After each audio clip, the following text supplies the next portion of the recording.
That's just increasing. And to simplify it, Moore's law goes back to, actually, it started in the 60s, and he said technology will double every 12 months. It was later revised in the 70s to be every 18 months.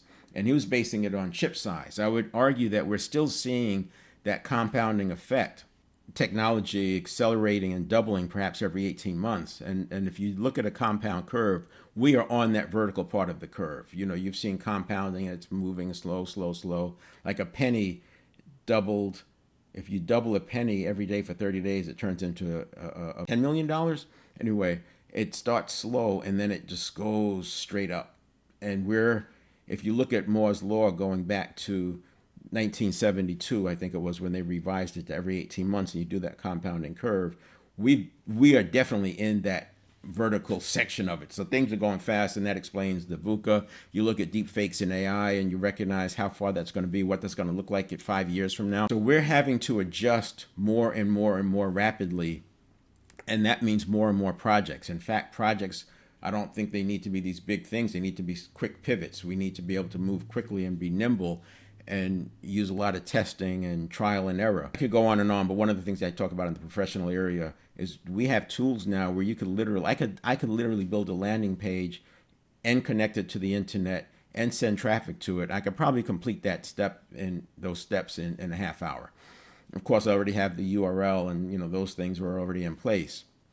But to do rapid testing rather than build a whole new technology application and hire consultants, let's just do some testing, just to do some testing, get it done. And then once you have the data, now you can actually bring the conscious mind in to make some good decisions. But if you think about fast thinking and consider that the unconscious and slow thinking as the conscious, first I want to talk about the unconscious. The unconscious has a reaction time of about 200 to 250 milliseconds. So think about it as 2/10 of a second, 2/10 to 2.5 of a second between stimulus and response. And this is the traditional way of looking at stimulus and response.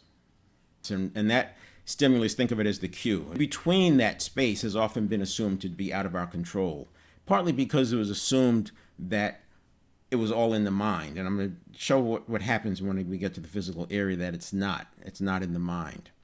And that's the first major breakthrough in talking about this. I also would say that this stimulus response, it's more like muscle memory. Most people have heard of muscle memory and you've experienced it. Instead of muscle memory, think of it as nervous system memory. In other words, that same principle that's at play with teaching you to do something with the muscles, you can teach yourself to have that change with how you speak, facial expressions, how you interact with people. If you're doing video, your mannerisms, all of that can be thought of as in this realm of possibility for changing, because you can use nervous system memory. Same principles, deep practice is what it comes down to. And you can even to stop yourself from being triggered.